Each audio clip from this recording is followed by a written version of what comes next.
pressure for just a minute.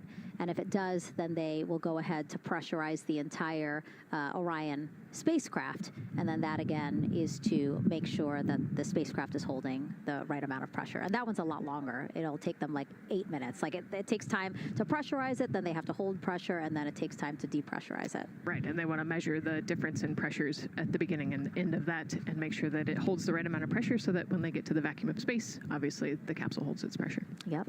Okay. Well, again, as we continue to watch operations that are happening at the pad inside of Orion, why don't we go over to Banana Creek? It's one of our viewing locations here at Kennedy Space Center. They will have a spectacular view, and we actually have NASA's Leah Martin there chatting with a big group of people surrounded by a lot of folks on bleachers there. Hey, Megan, yeah, tons of people out here today, thousands of people gathering at Banana Creek to enjoy NASA's next big mission and humanity's next great leap today. It's a gorgeous day, and I'm joined here actually by some people who are probably the only people on center who are a little bit more excited than me to see this rocket lift off. Where are you from, and why are you here? So we're from the University of Tennessee, Knoxville. We're a group of 7 aerospace senior engineering students traveling here with Josh Dobbs, former quarterback of the University of Tennessee, with his extraordinary Dobbs Foundation. Now, you were actually telling me a little bit earlier, you're here local, you're from Orlando. What's it like being an aerospace engineer and then having the opportunity to come back here to the Space Coast and see this mission lift off today? It is absolutely amazing. I feel like the little 9-year-old girl inside me is so excited. Like, I'm from around here. I grew up watching launches in my backyard, and so this seems like such a full circle happy moment for me.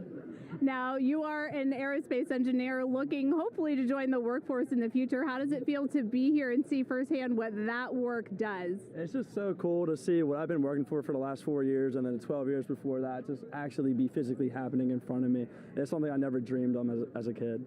And I'm actually joined here by the pastronaut himself, Mr. Josh Dobbs. Now, you have a history with NASA as well. You did an externship here. And how did that kind of play into your passion for aerospace and then the foundation that actually provided this opportunity for these students today? 100%. So I spent a month here around the Artemis 1 mission, which was a tremendous opportunity to learn about the space program and also what's next. And so to be back here for Artemis 2 and unfortunately, Artemis 1 went in the middle of the season, so it's surreal to be here for Artemis 2. And with my foundation, like, the goal is to be able to take advantage of the opportunities that I've had and pass them along to the future of the industry and give them the opportunity to see what all their hard work can accumulate into. So it's an honor to be here. We're really appreciative of all the engineers and all the hard work that's gone into this moment, and we're excited to watch history happen today. Absolutely. And as a group, I think if you guys had one well wish for the team today, what would you say? I think we can all join together and maybe say, go Artemis. Go Artemis.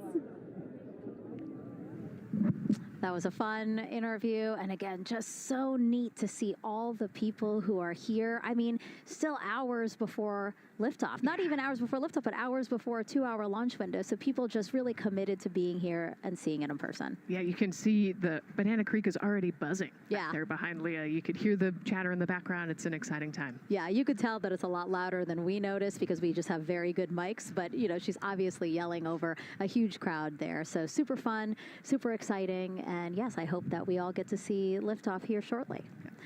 Okay, so as we know, Victor, Reed, Christina, and Jeremy will have their hands full during their mission. So for some of their test flight objectives, let's go back to Megan Carter at the moon board. All right, as we have seen from those camera views, their capsule is very compact, obviously. So let me show you a few cool things about this piece. The Orion capsule is going to only be about 16.8 feet in diameter and a whopping 10.5 in height. Think of it about the same cubic feet as 2 minivans. So obviously every piece of that capsule has been planned with purpose. And a really great example of that is going to be these seats that we have have seen that live view of. Now, these seats are going to be out for launch, re-entry, and splashdown, but in between, they are stored in between to give them more room for daily activities and things like that. While they are on board, obviously they are going to have a lot of things to do. One of those is going to be to manually fly Orion, as we've discussed, but they also have several other objectives as well. And they are going to be doing lots of system checkouts, checking out the service module, making sure everything is working correctly. They're also, like I said, going to have a chance to manually fly. Now, this was taken during one of their training simulations, but as you can see here, they will have advanced flight displays, hand controllers, touchscreen interfaces, so much to work with and practice with as well. Now, while on board, they will also have the ability to eat those shelf-stable meals that are designed specifically for microgravity. I think I saw somewhere that one of their meals is going to be mac and cheese and brisket, so that makes the Southern in me very happy. All right, but they are going to have also some time to look at some things like power and propulsion. They will have 3 key propulsion systems that are going to help power Orion as well.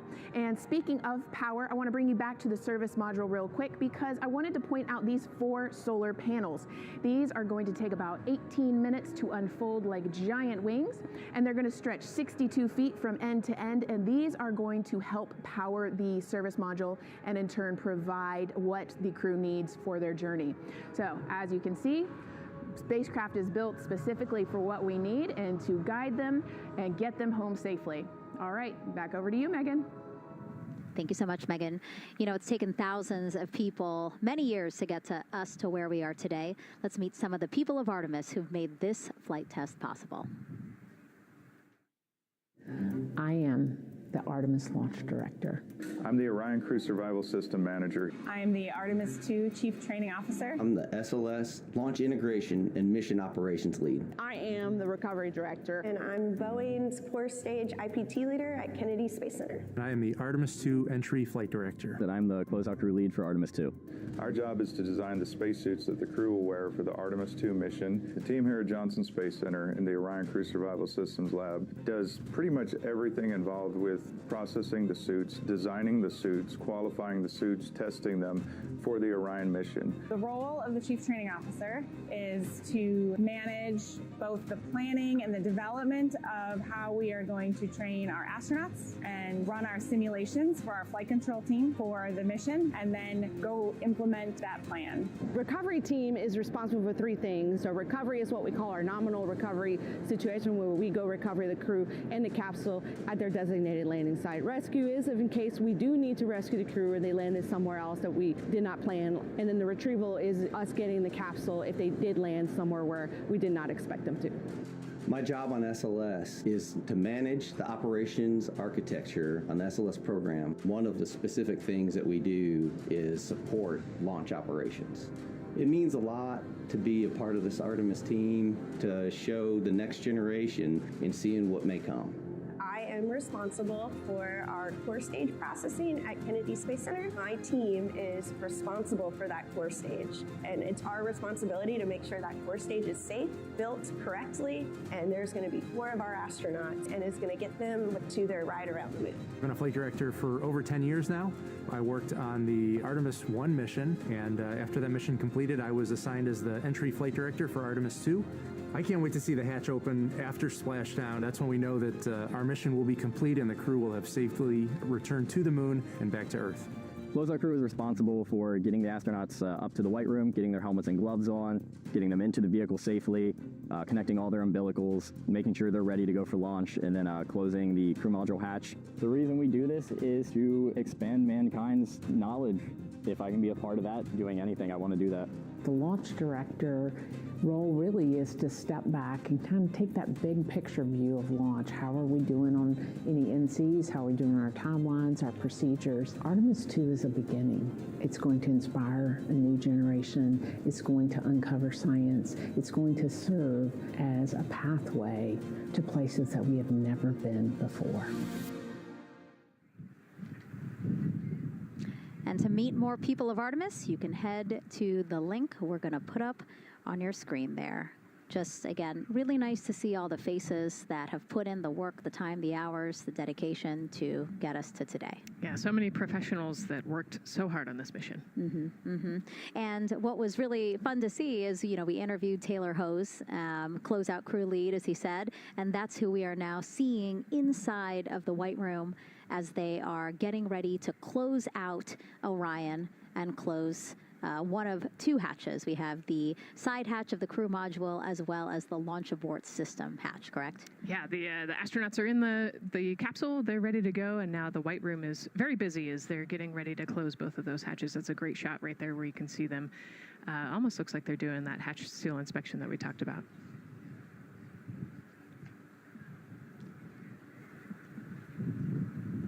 And so, Nicole, as we continue to see them get ready to close that smaller hatch, again, the crew module side hatch, let's take some questions now.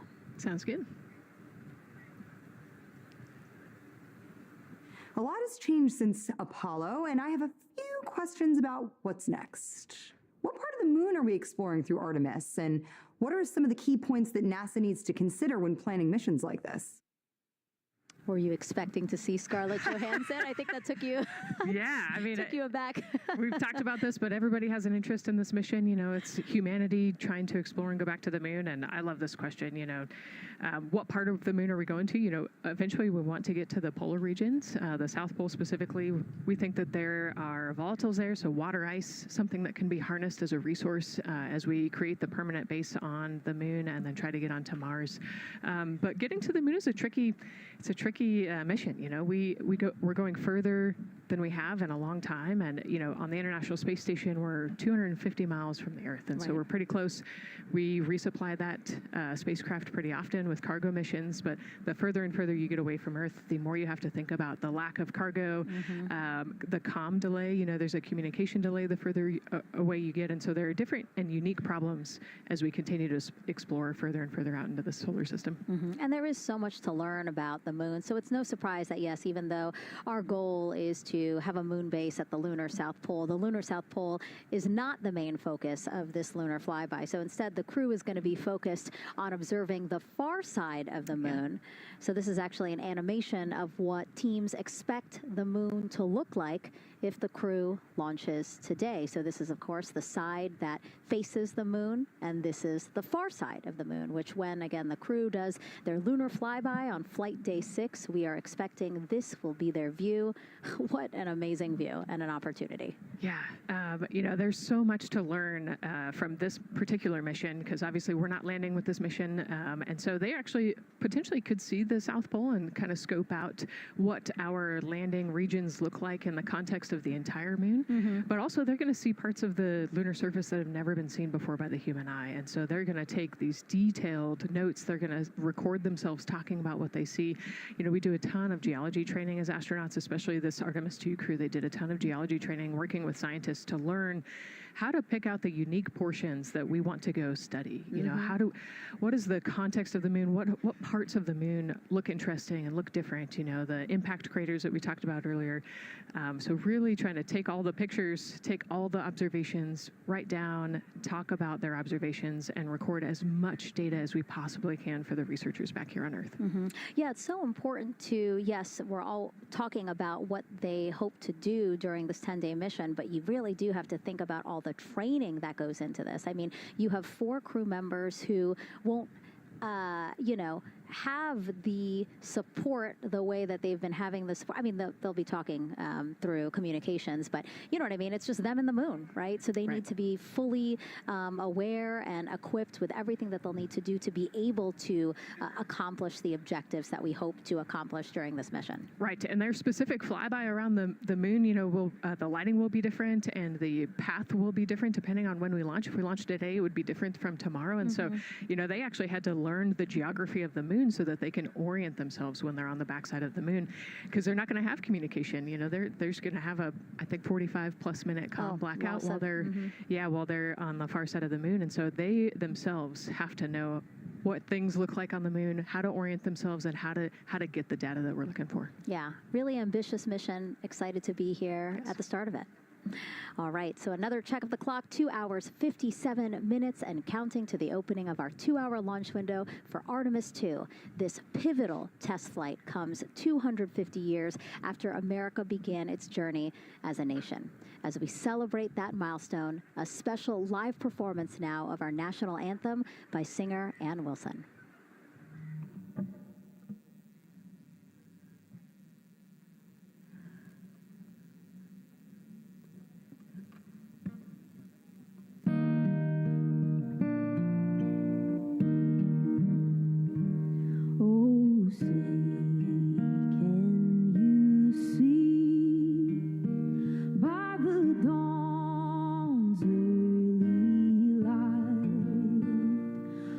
So proudly we held at the twilight's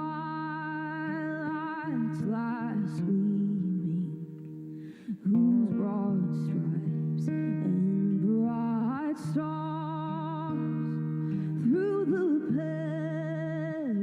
perilous fight o'er the ramparts we were so gallantly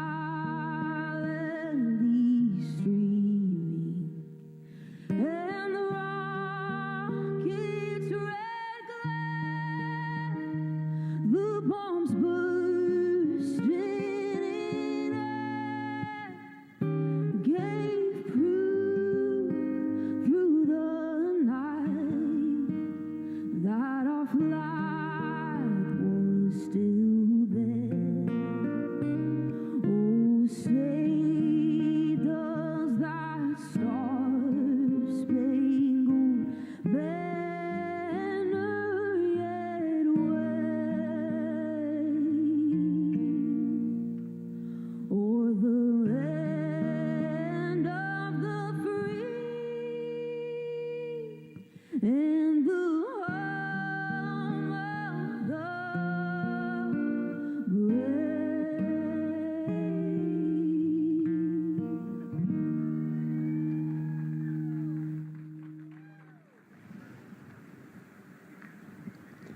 A beautiful rendition. Honestly, I'm a little emotional, a little speechless. Yeah, that was gorgeous. Yeah. I mean, again, we are a nation of explorers, a nation of curious minds, and to see us again 250 years after our Declaration of Independence was signed to when we are trying to return to the moon for the first time in more than 50 years, really powerful. Yeah, leading the way back to the moon. It's exciting. Mm-hmm. And that's so important to us. You know, we do want to be the leaders in exploration, but we definitely know we can't do that alone. You know, we often hear NASA leadership say that, you know, this is not something one nation can do. This is something that is a collaboration of nations, and that's why we have European countries. We also have Canada, again, joining us on this ambitious test flight. Yeah, of course, you know, it goes back to the old proverb, if you want to go fast, you go alone. If you want to go far, you go together. And we want to go far. We want to get onto Mars eventually, and so we're going to get to the moon first, and you can't do that alone. So thank you again, singer Ann Wilson, for that beautiful rendition, again, reminding us of what it is we are trying to accomplish for all, by all. We are now back inside the White Room with the closeout crew. Again, backup astronaut Andre Douglas, number 2 there, just outside in the White Room, which is right outside Orion there, with the crew seated comfortably inside. As you can see, they've dimmed the lights a little bit. The crew has the opportunity to set the ambiance, if you will. They were given the opportunity to adjust the lighting as they see fit, again, just so that they can get comfortable. It's kind of like when we are on a plane and you get the opportunity to... Sure, yeah, you don't want the bright lights in your eyes. Also, you want to be able to see the screens well, or see the, you know, the tablet on Jeremy's knee well, so they're going to adjust the lighting to what makes sense for the mission. And we saw in that very quick shot there, our best camera view of the 2 hatches is actually that drag-on camera, like we were saying, that kind of moves around. So sometimes it's hard to show that. So there you have it. You can see that the closeout crew has closed the side hatch. And so right now, that's a panel that they have to close out in order to then close the next hatch, which is the launch abort system hatch. And so, Nicole, can you just quickly, again, talk to people about the two hatches, again, crew module first, and then the launch abort system hatch? Yeah, so the crew module hatch is the one they're working on right now. They just got closed. You can see he's torquing those bolts down. And that is the hatch that completes the Orion capsule. And then you have the launch abort system, which actually is kind of almost a shell that goes around the capsule and holds onto the capsule during launch. And it has its own separate engines that can pull the capsule away from the rocket safely in the case of an off-nominal data point. So it's actually looking at roll rates and attitude and thrust and all sorts of different data in order to make sure the launch is safe. And if it's not, then the launch abort system will pull the crew module away and get them into a splashdown zone safely.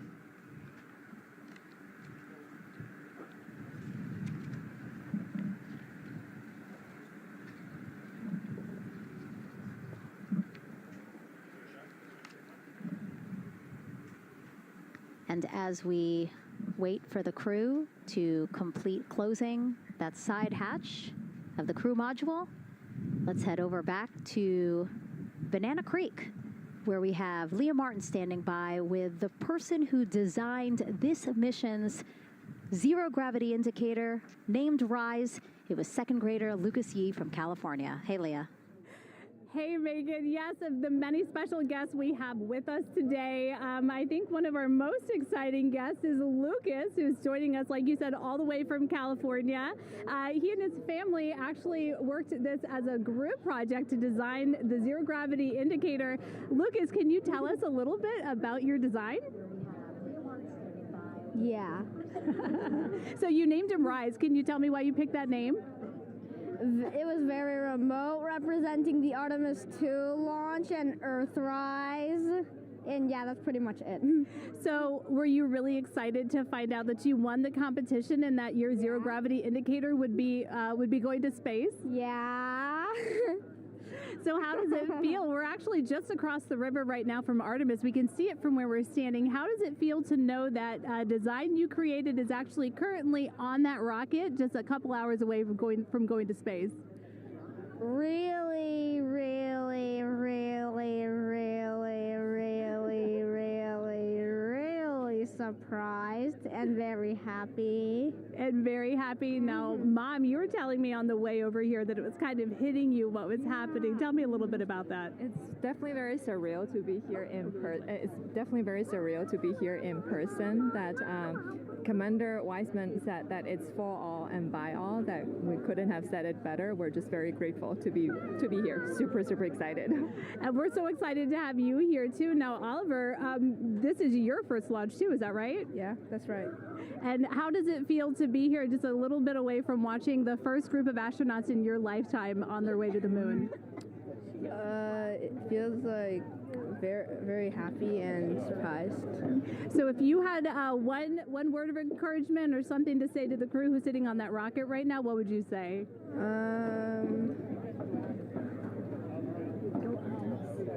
What? Go Artemis. Go Artemis. Thanks so much, Megan. I would say have a nice trip. Yeah. You would say have a nice trip? I did hear that answer. I would say have a nice trip. You know, Leah, that was a hard question. You know, it's really hard to come up with a spot what to say to the crew who's about to make history today. Yeah. And so the Artemis 2 crew, again, ZGI, Zero Gravity Indicator. It's a plushie, a soft toy that is brought in to the spacecraft with astronauts so that it can be a visual indicator for when we have reached the weightlessness of space, right? Yeah, you saw a little replica there that Lucas had, and then in some of the views in the cabin view, you could see it swinging and hanging earlier. So I think actually Jenny was the one who installed it into the capsule. Oh, really? Yesterday, yeah. So. Oh, we have to unpack a lot here. We got to talk about Jenny, who we will get to here in a second. But then, yes, we will also go back into the capsule so that we can show you where the ZGI is now. But the ZGI was chosen by the crew after a contest where the crew asked for submissions. They got submissions from around the world to, again, design their ZGI that is going with them to the moon. It's kind of like any other road trip. You need clothes, food, a map, your favorite toy. Really. Except this toy has a job to do up there because this is a zero-gravity indicator. While not a scientific instrument, this safe and soft object tells the strapped-in astronauts that they've reached weightlessness. For Artemis 2, the crew wanted a one-of-a-kind ZGI, so we asked you to come up with it.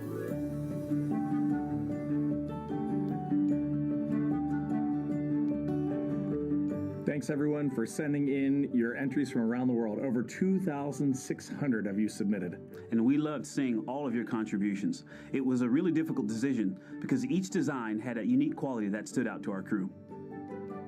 In the end, we were able to narrow it down to a top 5 from Finland, Canada, Peru, and 2 from the United States, Kansas and California. In the end, we went with one called Rise. It was a design inspired by the Earthrise photo taken on Apollo 8, which is very special to our crew.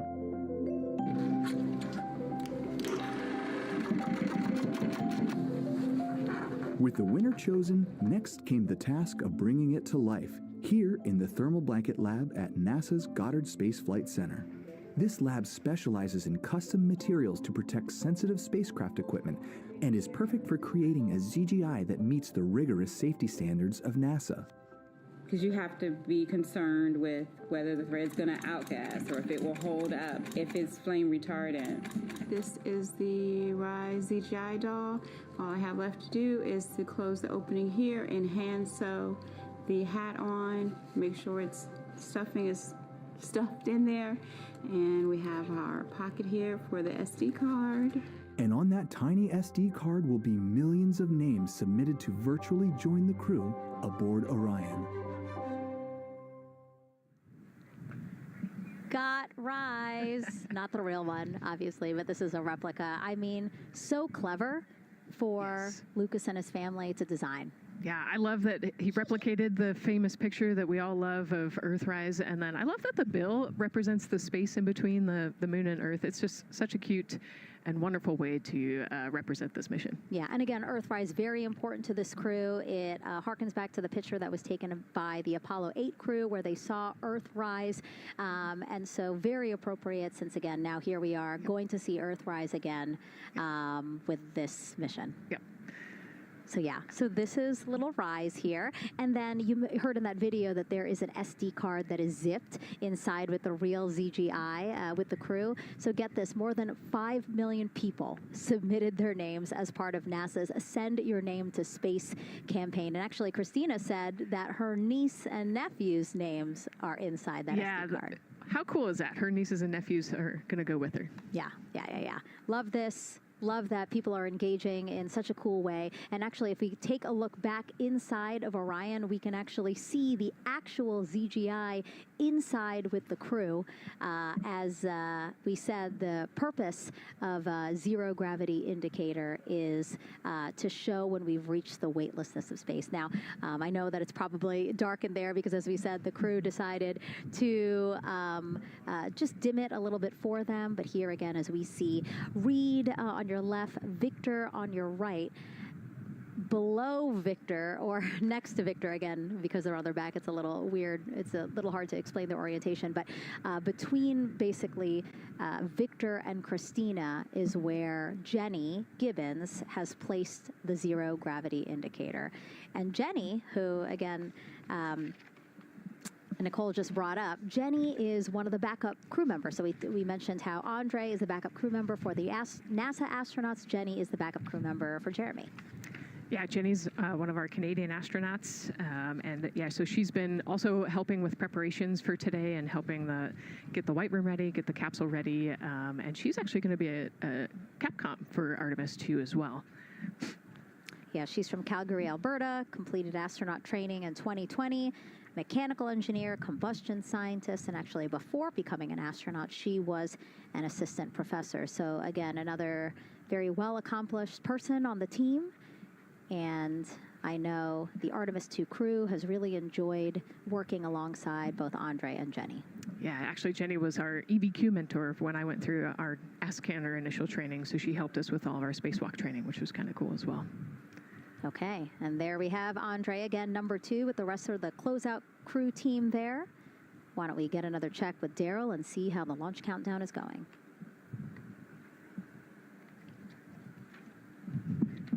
Still going quite smoothly here from Firing Room 1 here at the Kennedy Space Center. Launch team working no major constraints to launch, which is great news. We did get an update on a weather balloon that the launch weather officer and his team released. This is an important weather balloon released right around the 3-hour mark. And what it told us is that winds are around 10 to 11 knots in the upper parts of the atmosphere. That's important information for the launch abort system should the astronauts need the LAS. This would, of course, pull the Orion spacecraft off the top of the rocket in case there were an emergency, and then take them offshore to a water landing in the Atlantic Ocean. And so the winds are pushing onshore. And because they're pushing onshore, the launch weather officer is keeping a close eye on the strength of those winds, because if the Orion were to come off the top, and it's powered by 3 rocket motors, which can propel it or pull it especially fast off the top of the rocket, it would go up into the air thousands of feet and then splash down in the water. And if you've got wind pushing against it, you don't want that spacecraft to come back and land on land.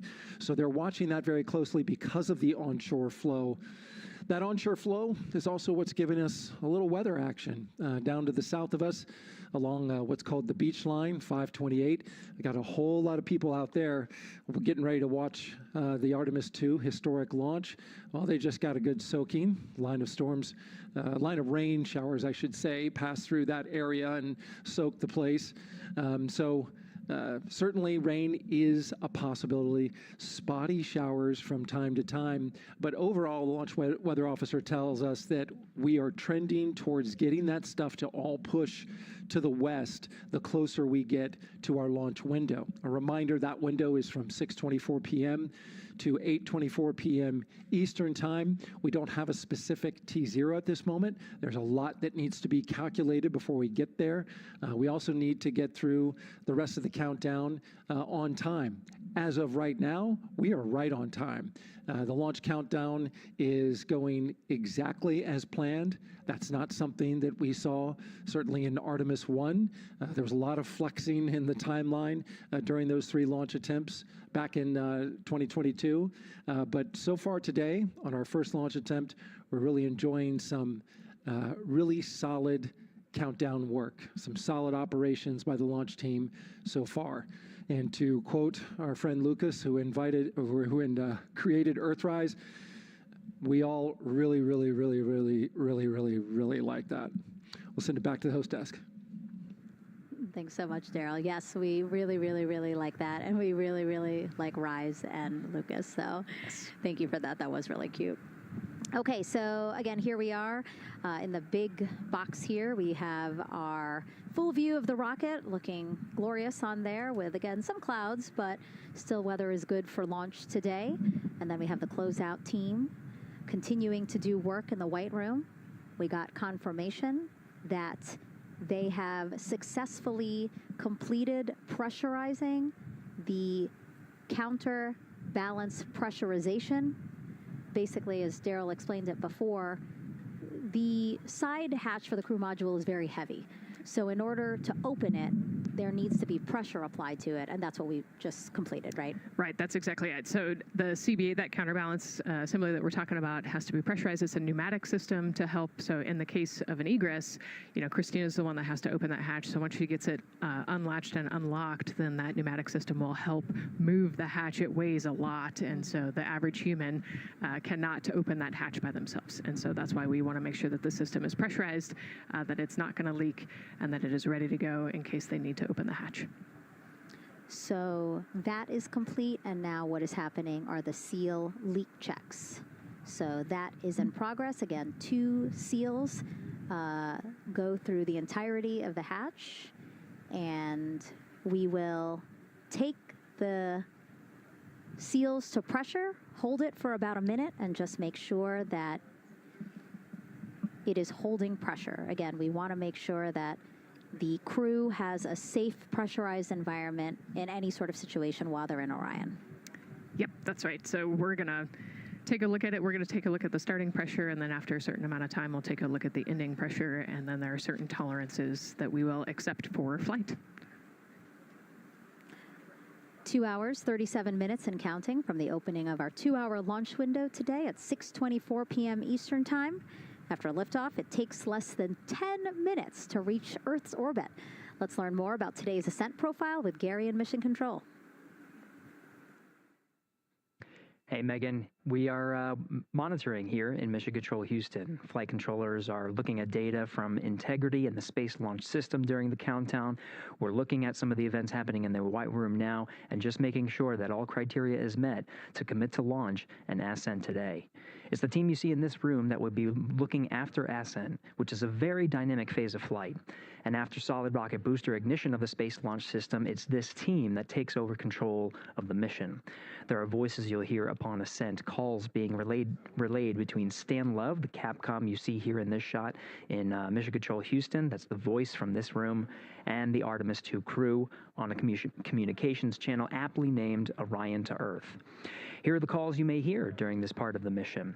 Capcom Stan Love, his first call after responding to the crew's successful roll pitch maneuver at 30 seconds is AMT high. This notes that should we lose just one of the main engines, an alternate mission in low Earth orbit can still be achieved. At 1 minute 25 seconds, you'll hear max Q on PDL. This notes that reaching the moment of maximum dynamic pressure on the spacecraft. This event happens to be in line with a communication switch to another ground station, the Ponce de Leon Inlet Tracking Annex, located about 35 miles north of Kennedy. At 2 minutes 45 seconds, you'll hear SM primed upper stage RCS ready. This means that the European Service Module propulsion system that's prepared for the next phase of aborts after the launch abort system jettisons, and the reaction control thrusters on the inner rim cryogenic propulsion stage that enable pointing and maneuvering are ready. At 3 minutes 50 seconds, you'll hear voice check on TDRS at the Kármán line. At this point, the launch abort system has jettisoned and revealed the Orion capsule underneath. This check verifies that the now exposed Orion antennas have a good signal over the tracking and data relay relay satellites, which is part of a geosynchronous satellite network and the same assets that are used aboard the International Space Station. This communication switch happens to be at the Kármán line, a widely recognized boundary about 62 miles, statute miles, or 100 kilometers above the Earth's surface, where the air is too thin for conventional aircraft to fly and marks the point where our astronauts leave Earth and enter space. At 5 minutes 16 seconds, you'll hear the call 3-engine press. This notes that if one of the 4 main engines on the SLS core stage were to fail, 3 engines can carry the crew to a nominal main engine cutoff and proceed with the expected mission timeline. This is an important call that gives more assurance of continuing today's moon mission. At 7 minutes, you'll hear expect nominal shutdown. You'll hear this call should the main engine performance be as expected up to this point. Shutdown plans can vary and may impact G-forces experienced by the crew or future burn plans, but a nominal shutdown is more indicative of continuing the mission on the expected timeline. At 7 minutes 30 seconds, you'll hear AOA open. This notes crossing into a new abort profile. At this point, an abort would use Orion engines to escape the core stage, and the altitude and velocity are enough to make it 1 lap around the Earth and aim for a splashdown in the Pacific Ocean instead of the Atlantic. And then, of course, shortly after 8 minutes, you'll hear nominal MECO. You won't hear MECO right away. Teams here wait until the core stage has separated and the trajectory is confirmed as expected before that call to the crew. Now, this ascent profile is approximate, as there may be calls that move a few seconds depending on the trajectory, and of course these are the calls and times for a nominal trajectory. Teams in this room have been training extensively to prepare for any and all scenarios, and they are confident and ready to take this crew into space today. In today's pre-brief, the flight director, Judd Freeling, expressed his confidence to the team, citing the hundreds of simulations to prepare for this very moment. These are the calls you'll hear during ascent less than 3 hours from now, but now we'll turn our attention to the countdown to launch and send it back to you, Megan, at the Space Coast. Thanks so much, Gary. Now, one of today's 4 astronauts, of course, Canadian Space Agency astronaut Jeremy Hansen. Let's go now to Jasmine with her next guest.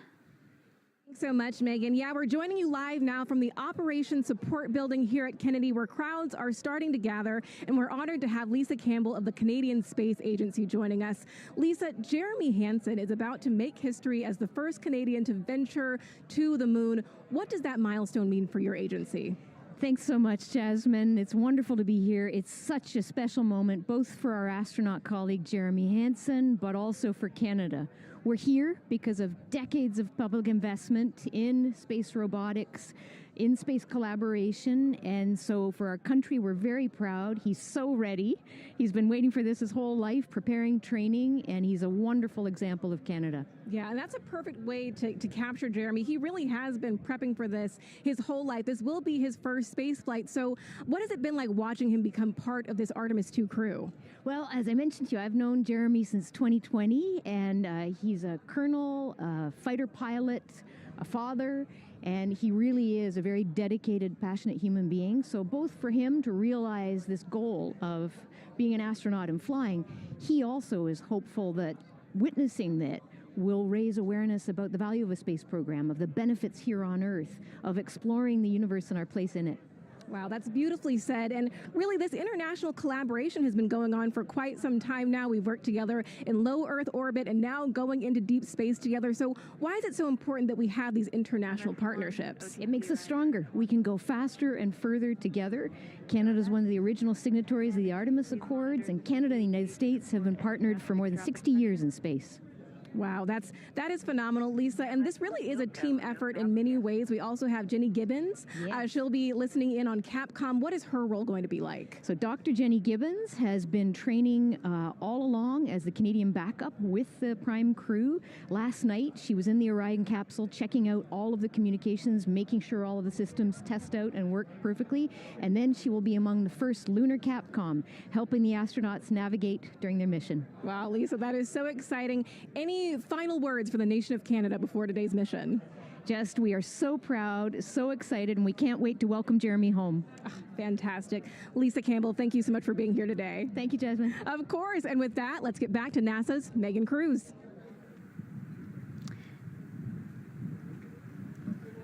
And right now, Go ahead. Ma'am, TBA press has been completed. Did you see any drop in pressure? And MS1, we saw just a little bit. It is just over 2,600 now. Copy. Thank you, ma'am. again, a call out to mission specialist Christina Cook. Again, it was her responsibility to monitor the pressure on the counterbalance system that will help open the side hatch. And she did report a drop in pressure, but it seems like it's within nominal limits. Right. They might have had a small drop, but you know, we have a starting pressure and an ending pressure, and as long as the difference isn't too high, then we will take that. And the engineers know exactly what they're looking at for in terms of that delta pressure.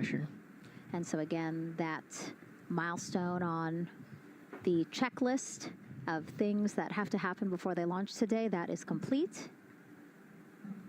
The crew, again, still inside comfortably as the closeout crew team work to close the side hatch. Again, a separate seal leak check, followed by a full cabin leak check, and then they will close the last abort system hatch. Lots to do still in the White Room and marching down the countdown timeline well. And so Bill, again, number 3 there, he is holding a silver flex hose. That hose is what will be connected to Orion in order to do that cabin leak check. So again, it does seem like we continue to march down through the milestones in this countdown.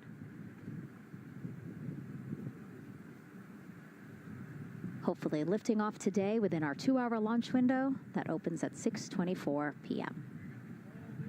Now, right now, people inside the Kennedy Space Center Visitors Complex are learning about this mission. There are great exhibits there about the rocket and Orion, and of course, our Megan Carter with the moon board. All right. right, Megan and Nicole, yeah, you mentioned that checklist before launch. That checklist is going to continue during the mission as well, as there are several vital objectives that we are hoping to accomplish with this mission. So we've talked about the rocket, we've talked a little bit about Orion. Obviously during Artemis 1, we had that test flight and there were no humans on board. That is our one big difference for this one, and we are going to have that crew this time. So what are they going to be up to during this mission?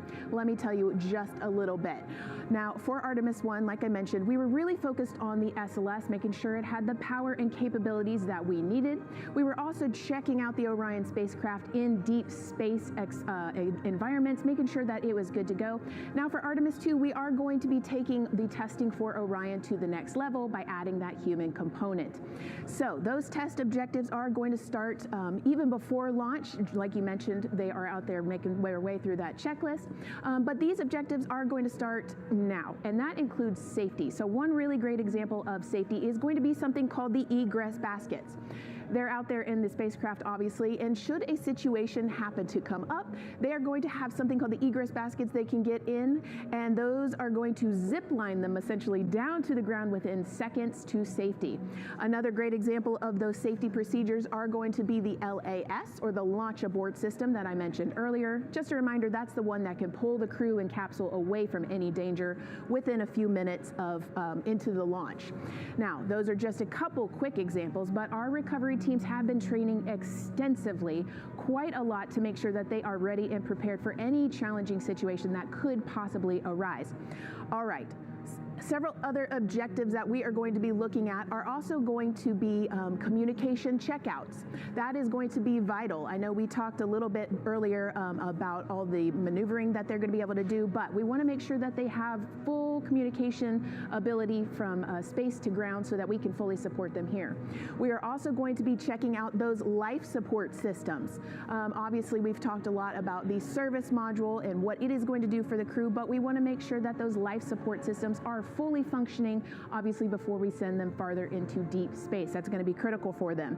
So on top of being able to maneuver the spacecraft and check everything out, we are also going to be making sure that everything is fully functioning. So as you can see, big part of this mission is to make sure that the spacecraft, the hardware, and all the operations are working, and that the data is going to make sense. And speaking of recovery, we are also going to have the opportunity at Splashdown to recover that launch or that flight data, and we're going to be able to take that back, analyze it, and make sure there are if there are any enhancements we need or changes we need to make before our next missions, we'll be able to do so. So lots to do. They're going to stay very busy, obviously. And with that, I will turn it back over to you, Megan. 2 hours, 25 minutes and counting, and the crowd, check it out, continues to grow at our Banana Creek viewing location. They will have a great view of launch, and we will go back now to Leah Martin, who's standing with her next guests. Hey, Megan, yeah, we're surrounded by thousands of people, some here local from the Space Coast, but we actually have quite a few people who have traveled a pretty far distance to be with us today. I'm actually joined here by a group from the International Space Station Ambassadors Program who have come from all over the globe. Saku, you're here from Japan, you've come Val from Mexico, and then we have brother and sister Cosma and Jesko here who are visiting from Germany.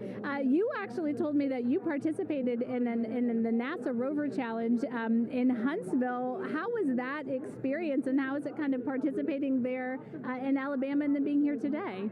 So it is an amazing experience because you meet so many young people with visions, with dreams, with ideas, which inspire you and motivate you. And it's even better to be here now to see the SLS launch because we are going back to the moon, and that's what we're working for.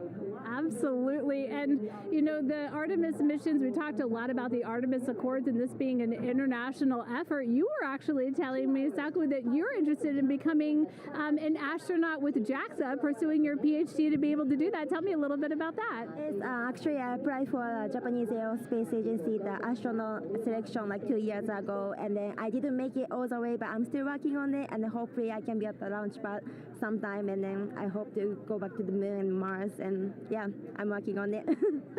Absolutely incredible. And Val, you're from Mexico. We were talking a little bit about women in space. This is a team who, is predominantly made up of women. What is it like knowing that Christina is on that rocket right now, about to be the first woman to travel around the moon? I think that's such an amazing news. It's just so inspiring that we are taking the first Black person and also the first woman to the moon. It's just the first step in humanity and a big step in equality as well. Megan, a lot of excitement here, not just in Florida, but from around the globe, and we're keeping our eye on that rocket, and we're ready to see it lift off. Thanks, Leah. Yeah, a lot of excitement, but also a lot of inspiration. Again, this is part of, or a big part of the reason why. 130.6. Good readback, aux 1 voltage, 131.3. I copy 131.3. Again, those numbers you hear, they're referring to specific steps in the launch countdown that the crew have to step through in order to get us to launch today. And so we were saying, yes, inspiration, a big part of why NASA does what it does. We want to go together and we want to explore together to learn more about ourselves and here on Earth. Yeah, humans, I think, naturally want to explore. And so going together, like Lisa said earlier, we're going to go farther and faster than we possibly can alone. And, what a way to celebrate that today. Yeah. Going back to the moon in the first time in over half a century. And we have that great shot there in our small box of the rocket on the pad. And at the very top there, our Artemis 2 crew. Right now, we know that the crew has begun, the closeout crew has begun doing that cabin leak check. So they are currently pressurizing the cabin, and it sounded like it would take about 6 to 8 minutes for them to get to pressure, and then they have to hold that pressure for 5 minutes, right? Yes, that's correct. Yeah, so there's quite a bit of volume. We talked about it being a 6-person tent. I think it's 330 cubic feet. Don't quote me on that number, but they have to, like we talked about, take that initial pressure, wait 5 minutes, and take the second pressure. Yeah, and then it takes about 6 to 8 minutes again to depressurize the cabin. So this process will take a few minutes. OTC ascent switch configuration complete. OTC copies. Thank you. And then after the cabin leak checks, then they will finally close the last abort system hatch. So again, chugging along in the countdown, really excited to, again, continue to hear the crew's voice inside Orion, stepping through all the procedures. Yes, it's exciting to hear them making progress, right? It's all good news hearing the crew talk to the ground and working together to get to the launch. And what I think is really cool is that this is the first time NASA is going to have astronauts in low Earth orbit, but also in deep space at the moon. So here's a message from some of the crew aboard the International Space Station right now. Hello, Megan, and a big hello to everyone around the world counting down together to the launch of this historic flight test. If we weren't in microgravity, we would also be on the edge of our seats. Here on the International Space Station, all of us are honored to have the chance to wish our fellow explorers Godspeed. Throughout human history, the moon has sparked our imagination, curiosity, and wonder. With our return to the moon, we're not only going to be learning about its history, the history of our solar system and of our planet, but also about our place in the cosmos. We are so proud of the Artemis team and so excited for what you will see and learn on behalf of all of humanity during your trip around the moon. As we push the boundaries of exploration and expand our knowledge with scientific discovery, we advance our collective civilization together as one. Test flights are crucial to the mission of exploration. We all learn in test flight schools that the more challenging the missions are, the more incremental the tests should be. This Artemis 2 mission is one more increment on the way to further exploration. Thank you to the crew, our friends, for your dedication. And from the entire Expedition 74 crew, thank you to all of the teams that had a hand in getting the Artemis 2 mission to where it is today. Back to you, Megan, as the countdown continues. Oh, I love that so much. I just love seeing them there. And again, you have to remember the International Space Station is an orbiting lab. We learn so much there, and we're going to learn so much more from Artemis 2, because this isn't just a test flight. It's an opportunity to learn more about the moon, deep space, and how humans can live and work so far from home. So here are some of the science objectives that NASA hopes to accomplish with Artemis 2. Artemis 2 is our return of humans to the moon, flying around the moon on board Orion.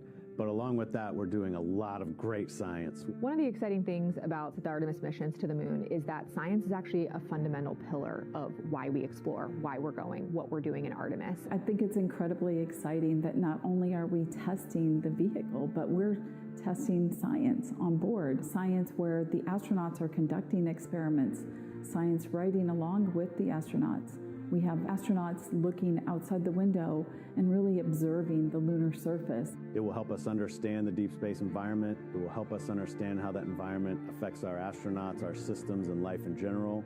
So deep space is a challenge for us because you have to leave Earth's protective magnetic field. Here in low Earth orbit, the crew members are protected from some of the harmful radiation.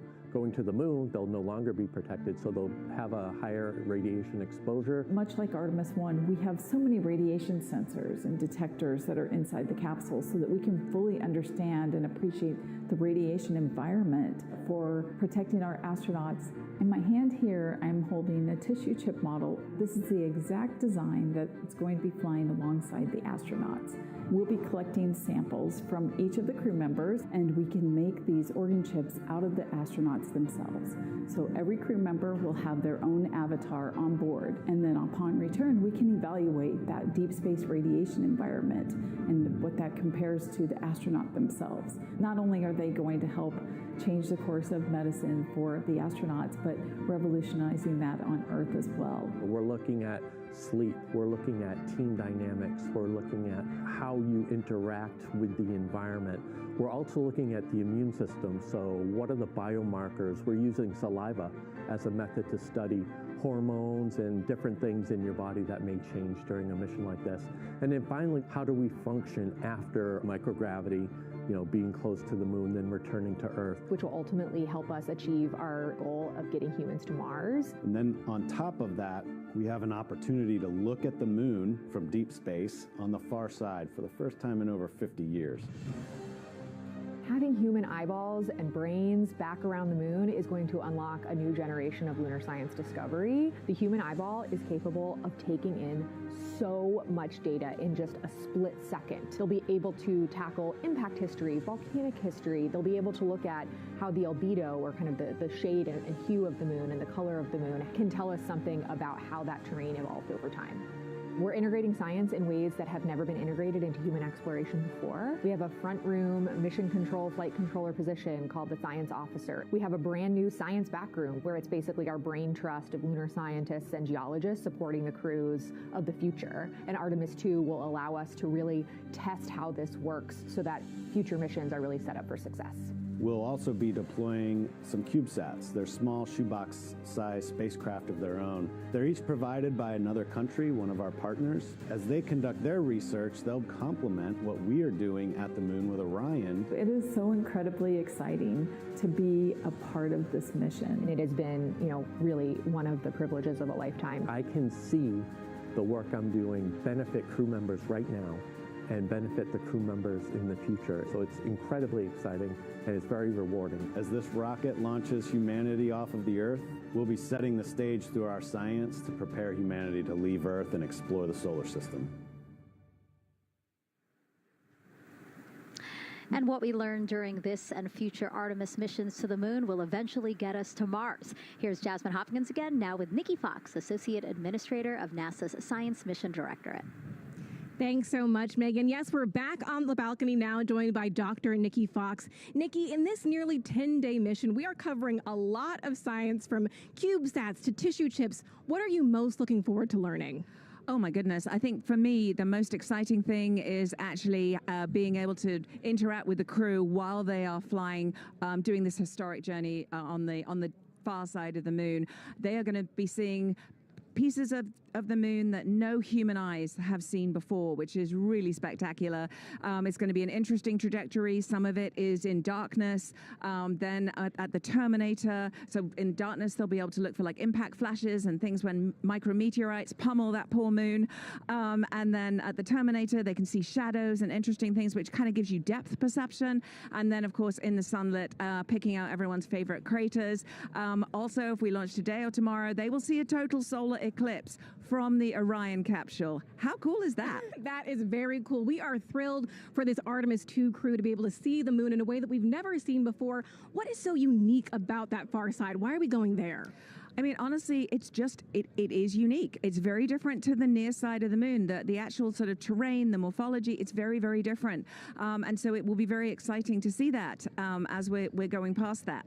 Absolutely. And Nikki, you know, we are performing a lot of science at the moon this year, actually, not just Artemis 2. Can you speak to the commercial lunar landers we're planning to send? Yes, we are very, very proud of our commercial partners as they take our payloads for us to the lunar surface. And very excited. Next one up is Blue Origin's Blue Moon Mark 1 going. It's got some science on it. It's got the scalps that went on the Blue Ghost. So we'll be able to sort of look at that plume as it's coming down onto the lunar surface, and then also the laser retroreflector that will be the array that's up there too. So even on that first test flight, packing it with science as much as we can. Wow, Nikki, so much science. It's hard to keep track of everything. But the unique thing about Artemis 2 is we're sending crew. Can you speak to the importance of the human element of science? Absolutely. I mean, we can program, like we do with our beautiful rovers on Mars, we can program them to do certain things, and it's what we think we need them to do. When you have an astronaut up there, they can make that sort of like really unique split-second decision. The thing I'm most looking forward to is when they think they're going to be looking here, is hearing one of them say, "Oh my goodness, look over there." And I think that's just incredible about how we do that. Also, flying our tissue chips with the astronauts, our Avatar experiment. Here we go, Avatar. Wow, look at that. And that's got the tissue chips samples that matched to the crew, so we'll be able to monitor the effects of microgravity and radiation on that human tissue as we prepare for more and more missions to the moon for longer and longer durations, and then off to Mars. Wow, Nikki, so much science ahead of us, but first we have to launch. Thank you so much for being here today. Thank you so much. Go Artemis. Oh, of course, go Artemis. And with that, let's turn it back over to the countdown with NASA's Megan Cruz. Nikki is so fun. She has so much energy and so much passion about the science. And again, yeah, it's just so important to remember that so much science is happening with this mission. It's not just to test out the hardware and the life support systems. Yeah, you saw the science video, and then we talked to Nikki. Man, there's so much going on, right? We talked a little bit about the lunar observations that we're going to do. And then, she talked about, made a really great point about, the human eye can pick things out that a camera or a robot can't necessarily pick out. And so that's why we're sending humans. But also, we're not just doing the lunar observations. The Avatar, that's a really cool experiment. They took blood samples from the crew, and then they used those stem cells to make bone marrow and create those little Avatar chips, which is feels like scientific, sci-fi movie stuff. But, we're going to look at radiation. We're going to look at all sorts of different scientific experiments. We got the little CubeSats. We're going to go look at space weather. Lots going on. Yeah, even collecting some of the astronauts' saliva. You can learn a lot about the body through the saliva. So just really a lot in a small amount of time in a small capsule. Yeah, scientific discovery. That's why we go back to the moon. Yeah. And so, again, her energy just so... oh my God, I can't find the words. So wonderful. Awesome. Yeah. I don't know why I couldn't find the word. So anyway, yeah, just really, again, thank you, Dr. Nikki Fox and Jasmine. And so, Nicole, what about answering more questions? Let's do it. Okay, great. First one, what was the word I was trying to get at? No, I'm kidding. Let's have the first question up on the screen now.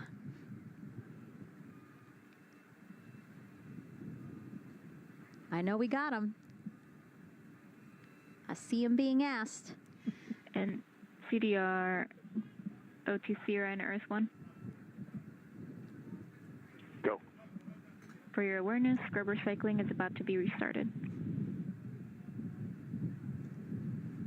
Integrity copies.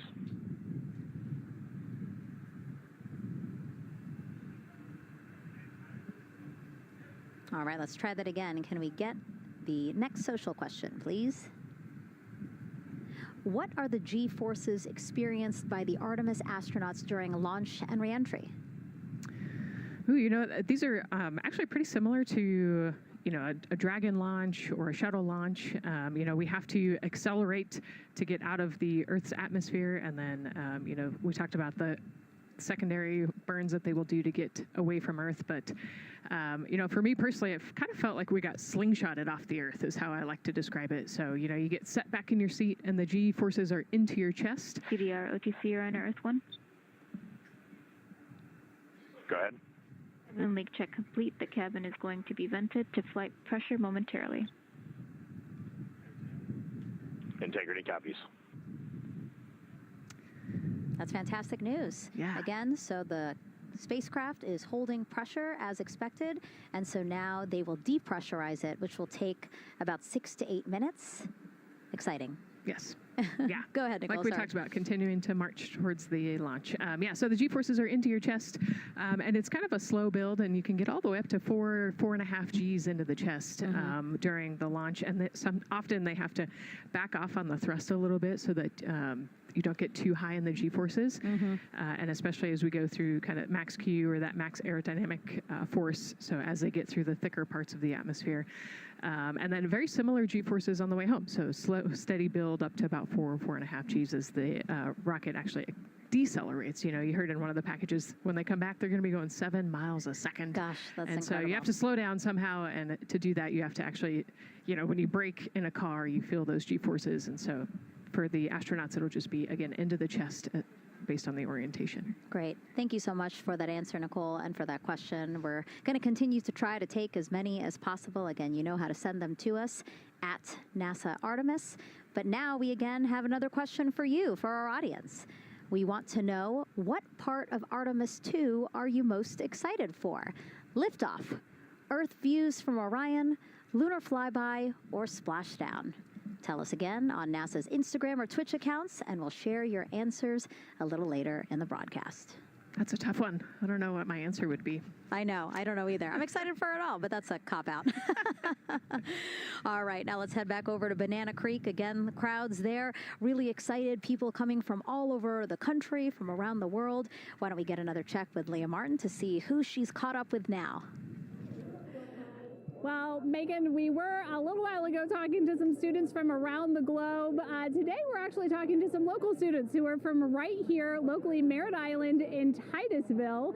We talk a lot about the Artemis generation and about the students who are going to become the next generation of dreamers, of engineers, of scientists and technologists. And I'm actually standing with a group of those students here today. Our local high school has actually implemented a really neat new program in the spirit of being able to create these pipelines for employment and engagement. Can you tell me a little bit about what Merritt Island High School is doing? Sure. Well, this is a new program, first of its kind here at Florida, and basically what we're studying is astronautics and aviation, kind of blended the two together. We have flight simulators in our lab, but students are also learning about engineering, aerospace engineering, and we're trying to make all kinds of pathways available for them, trying to give them opportunities to see which pathway they might want to be interested in. So, yeah, just a great opportunity for them to learn about space. We just finished doing a whole model rocket build where the students took CAD software, developed their own rockets, put them together, and launched them right from our school. So it was very exciting. Incredible. And then another local high school, Titusville, you guys also have a similar but slightly different program. Yes, we do space mechatronics with advanced manufacturing, preparing students to build and manufacture things to automate, do automation to build things on Mars and things like that, or locally too.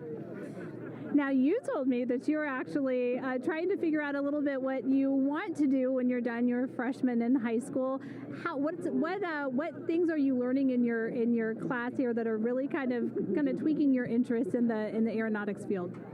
So we're building a lot of things with like metal and how we're supposed to do it on the rockets. We're also doing computer programming, which would help with NASA and like programming and coding. Absolutely. And you were actually telling me that I think, were telling me that you're interested in becoming a pilot. We talked a little bit about the pilot who is on board the rocket right now. How is this program preparing you for your future? I mean, it's teaching me everything that I know about aviation, and it's really inspiring that I get to learn it in a classroom, like locally as well. It's amazing. I love it. And then you were also telling me you're taking this class. What's the most interesting thing you've learned? I really like the whole design part of it, like actually like engineering, like because I want to be an engineer. Engineering the products we use when we build stuff, that's definitely my favorite part, learning how to use those kind of softwares. Absolutely. Well, Megan, when they're seasoned NASA employees, you'll be able to say that you saw them here first when they were still in high school. Back to you at the desk. I can also say that they have fans. Nicole Ayers here. As soon as that girl said that she wants to be a pilot, Nicole went, yeah, why is that something that's so thrilling for you to hear? I mean, I love when kids in high school have goals and they set their goals high and they want to go do something. You know, the kid who wanted to be an engineer or a pilot, like, I love that. You know, find something that you're passionate about, go work hard at it, and go get good at it. Yeah, and speaking of passion, I mean, we definitely have a whole bunch of people here passionate about what NASA is doing here. Again, the lawn behind us just filled with media from around the world, making sure that they can help tell our story to everyone who is interested in hearing it. So back here in Florida, of course, we have NASA leadership also keeping a close eye on launch operations. Let's go now to Jasmine Hopkins, who is standing by with Lori Glaze, Acting Associate Administrator of NASA's Exploration Systems Development. Thanks so much, Megan. Yeah, we're honored to welcome Dr. Lori Glaze to the balcony now. Lori, this is our very first time having crew on an Artemis mission. How does that feel, and how does that change our overall approach to the mission? It's a really good question, and it really came home today when we were watching the crew walk out, and then we saw them get into their van and go out to the pad, and we've been watching them getting into the crew module. And so we've really put an enormous amount of rigor into assuring the safety of our crew. One of the most important things on this mission, different from Artemis 1, is we now have environmental controls and life support systems. One of the most important things we're going to do on this mission is test those out and make sure that we can keep our crew healthy and safe throughout their mission. We also on this mission have an activated launch abort system, which we had the system for Artemis 1, but it wasn't active. But we definitely had that active on this mission. We want the ability, again, if something goes wrong, to be able to have that ability to abort and get them back to the ground, again, safe. Absolutely, Lori. I mean, as you're driving home, safety is paramount here at NASA, and your program is responsible for all of these Artemis elements. We have the Space Launch System, Orion, ground system. So how do you get everybody cohesively on the same page for a day like launch? And that's a great question, and it's really been wonderful to watch our teams working together. We have the ground systems, which are kind of the bookends of our mission. The ground systems help prepare us to get the rocket ready to take off. They're doing all of the loading of the tanks right now and getting the crew into Orion. And then at the back end, they'll be there to recover the crew when they land in the ocean. But they know that their job is to make sure that that rocket is ready to go and that the crew module is ready to go. And then the rocket itself, the space launch systems, they know that their job is to deliver the crew module to the right point in space so that they can conduct their mission.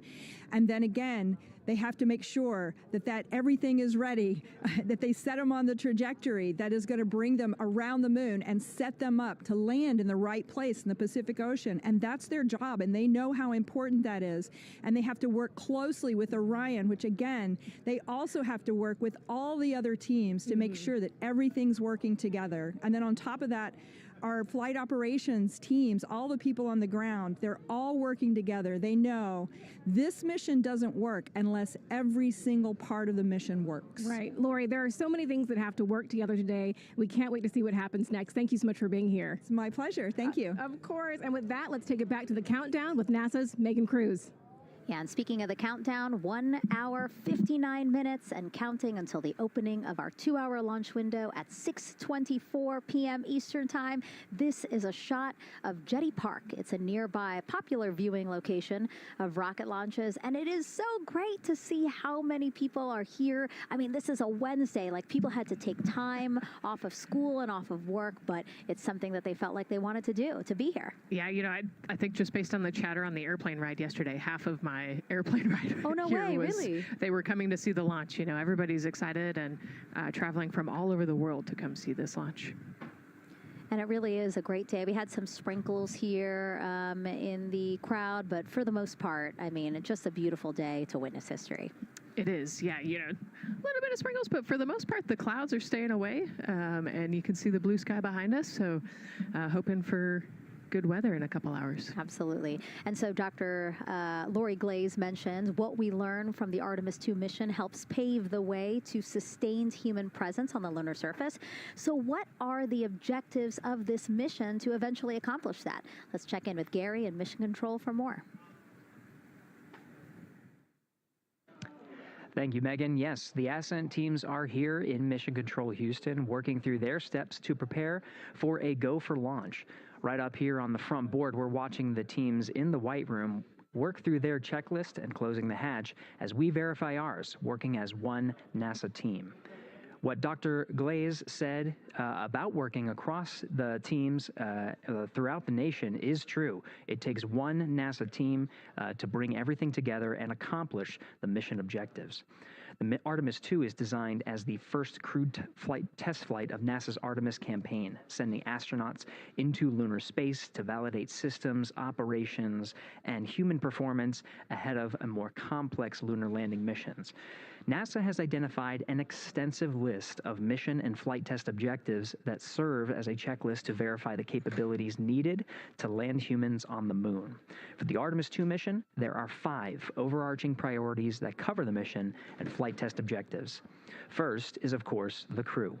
As the first crewed mission inside the Orion spacecraft, this mission serves to demonstrate the capability of safely sustain the flight crew throughout the mission, including launch, the deep space component, and return.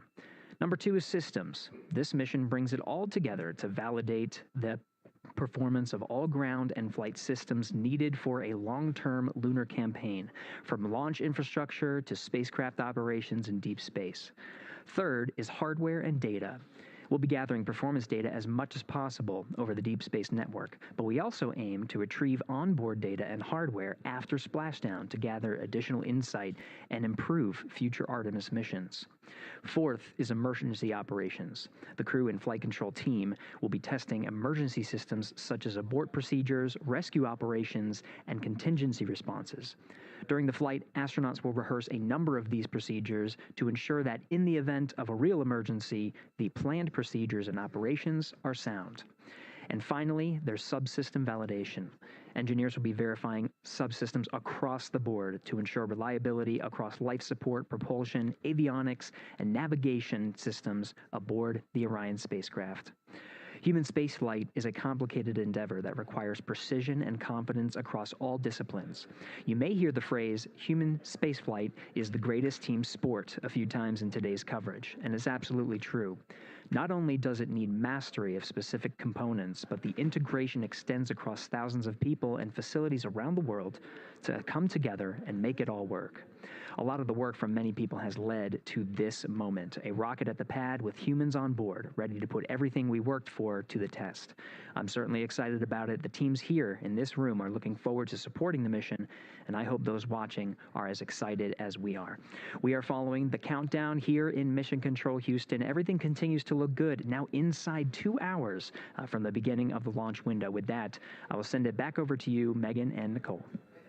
Hey, Gary, thank you so much. We are getting word that the launch team is working something that we would like to give you an update on, so let's get on over to Daryl. All right, thank you, Megan, and we are live in Firing Room 1 here at the Launch Control Complex. Yes, we are currently not working any constraints with regards to the rocket or the ground systems. But the launch team has been made aware of an issue that the range is working. And currently they're monitoring that work that is going on over at the range. We understand that that issue is related to the flight termination system. Now, the flight termination system, just to give you a quick explainer, every rocket has a flight termination system. It's the system that the Eastern Range here uses in order to send a destruct signal to a rocket in case it veers off path. So it's a very critical, important safety component in terms of how the range keeps the public safe here. We understand that the flight termination system, they're working an issue.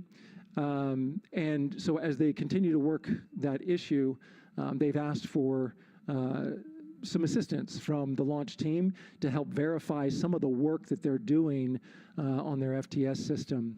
And this is where it gets a pretty unique situation here.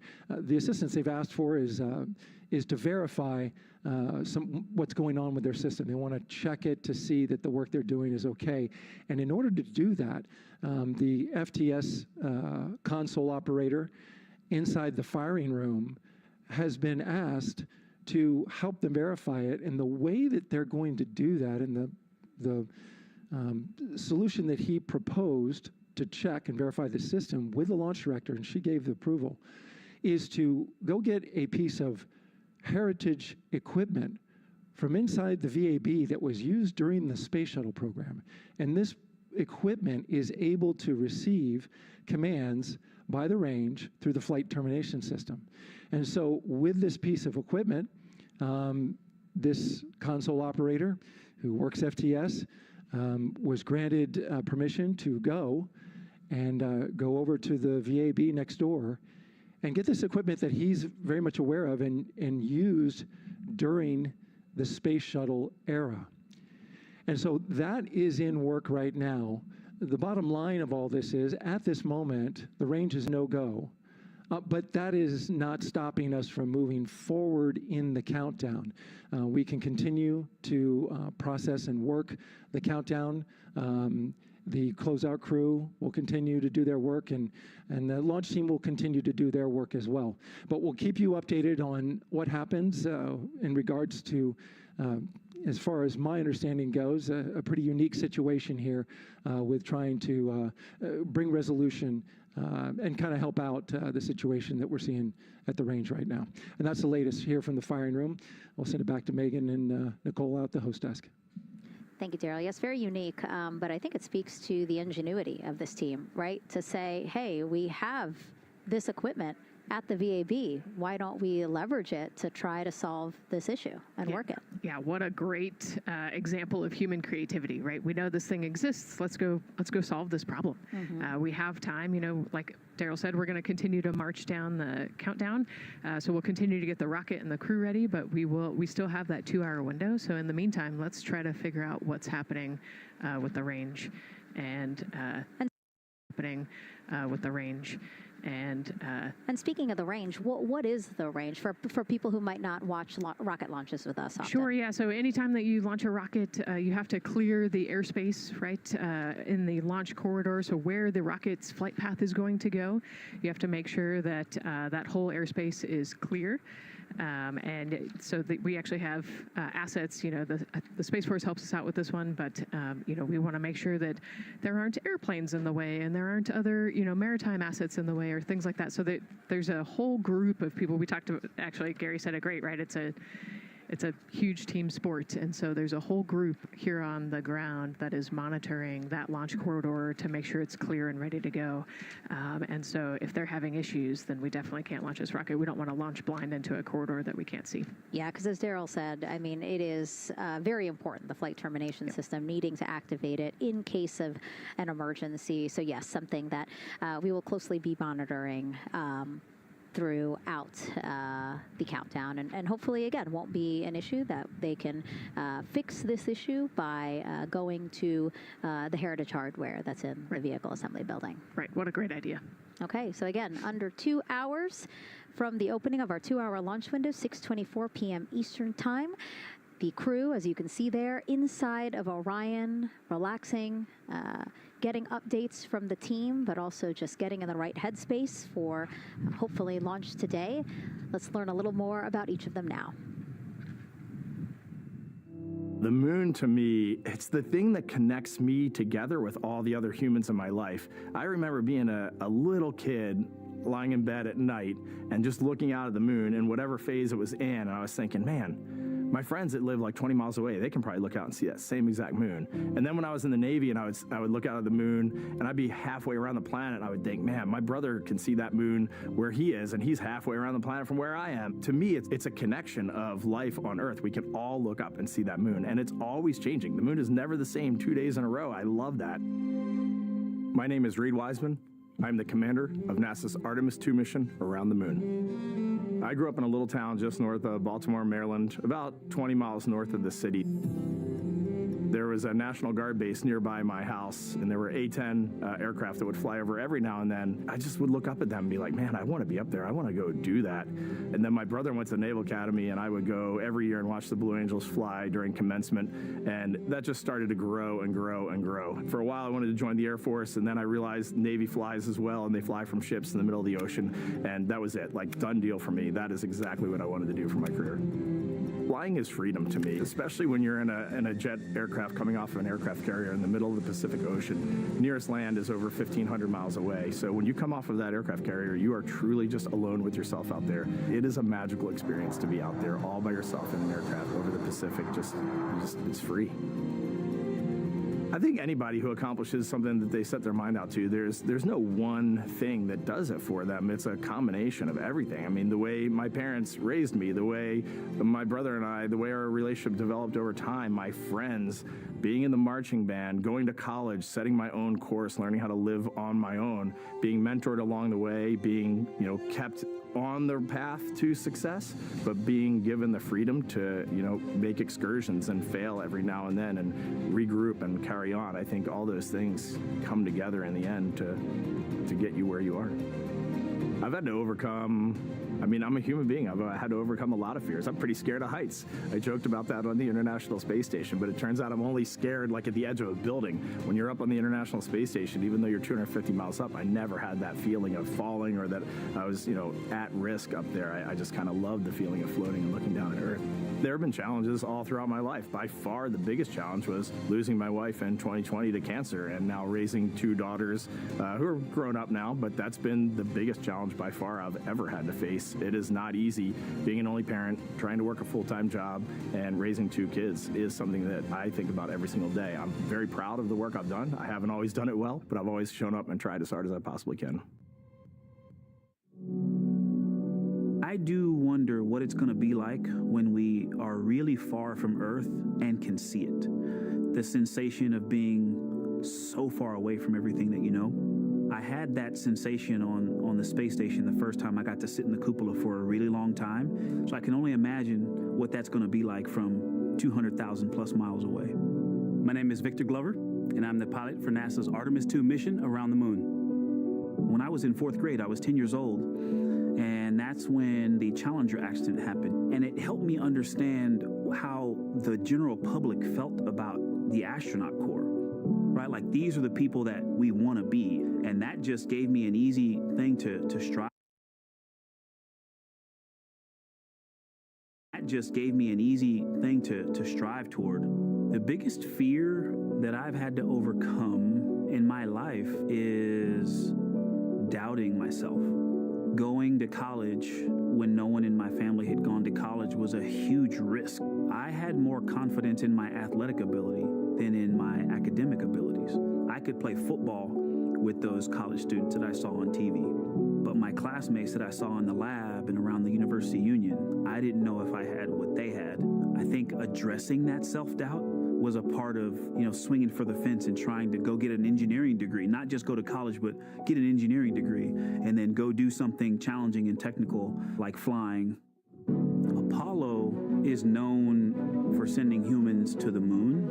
Artemis has an opportunity to continue the Apollo story, but I actually think it's important for this story to stand on its own. Artemis is a new program, and we're trying to do new things. And it's great to compare and contrast. When you look at our spaceship, you can see parts that were designed, built, and integrated in another country. When you look at our crew, you see that our crew is international. There are also men and women. And I just think that comparing and contrasting makes the story even richer. The piloting role specifically, I will have an hour and a half or so where I get to fly the spacecraft by hand. We haven't flown that many spaceships. And so the ability to fly one actually actually in space on a test mission is just a really unique opportunity. I can't tell you how I'm going to feel when we fly by the moon and see the moon up close and the Earth from 250,000 miles away, but I don't use the word excited because I'm focused. You know, what we do, this is very serious and it's very risky, and we are all intimately familiar with that risk. And so if we go out there and we're successful and we can pass that baton on to Artemis 3, that's something to really be excited about. I tell a story, which is one that my dad told me before the Apollo missions when he was just a very little boy. He was looking up at the moon with his mom, and his mom said to him, "Don't worry, Ronnie, we'll never get there." Fast forward maybe 70 years later, it's his daughter that's actually going there. And I think that long arc is something that we can all learn from. The idea that the seemingly impossible becomes possible if you just believe in it and are willing to work hard and come together to achieve it. My name is Christina Cook, and I'm a mission specialist for NASA's Artemis II mission around the moon. When I look back at my dreams as a kid, I definitely never thought I would actually get here. I was very pragmatic.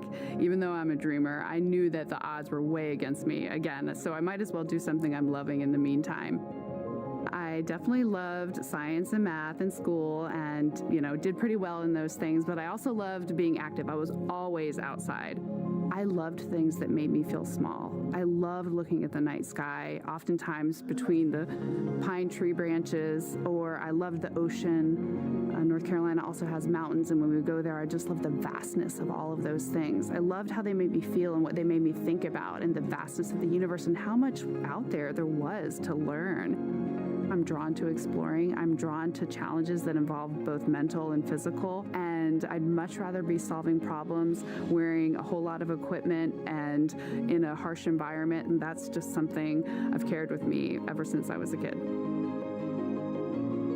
Thinking about the fears or challenges that I've had to overcome, there are just so many. I mean, basically, that has been the journey. I always say to people, do what scares you, and that means I have to follow my own advice. So doing what scares me meant getting on a plane and going to the Antarctic, getting on a plane and going to study abroad in Ghana, applying to become an astronaut, opening the EVA hatch in the airlock and going out of it into the darkness, strapping myself onto a rocket. And so for me, I think that no matter what the challenge, recognizing that if people believe in you and you believe they believe in you, the challenges seem always a little bit easier.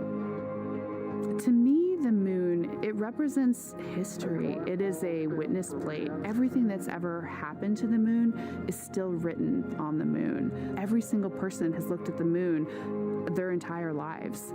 We see the same moon. That's something really special. It's just the epitome of a symbol of something that's in each of our hearts, but that's also represents exploration and reaching. I have this very distinct memory of seeing an image of an astronaut standing on the moon. It's burnt in my brain because I went back to it so many times in my childhood, and I would look at that image, and I know it had a huge impact on me that humans had walked on the moon. My name is Colonel Jeremy Hansen. I'm an astronaut with the Canadian Space Agency, and I'm a mission specialist on NASA's Artemis II mission around the moon. My elementary school years, I grew up on a farm outside of London, Ontario. I spent as much time as I could with my dad on the farm. I learned the value of hard work, for example. If I wanted to go to work with Dad, it was going to be a long day, and I was going to have to not complain, or I wasn't going to get to go the next day. I had a treehouse. I had a vivid imagination, and I changed my treehouse into a spaceship. I made all these dials and controls. I had circuit breakers for switches that I found in the barn, and I was exploring space in my imagination. The most important thing I did to get to where I wanted to go in life, which was flying fighter jets and eventually becoming an astronaut, is I shared those desires with other people. And it turns out, just like you don't go to the moon on your own, if you could, I would have done it a long time ago in my treehouse as a kid. You have to go as a team. I think the biggest impediment to achieving my goals was, of course, myself. And I think that's a common human experience. There are many times where just little things would get in my way, and my immediate interpretation of that was, well, now that goal is out the window. people must have lifted me back up, and somewhere in the back of my head, that persistence came through. And I think that's a common human experience, to doubt ourselves. I've come to this, I guess, realization that I believe that we all have gifts to contribute, and the goal is to figure out how to use your energy towards adding positively to humanity's existence on this planet. But I love it when humanity sets big goals, like sending humans to the surface of the moon with an eye to eventually going to Mars, because when we do that, we can bring together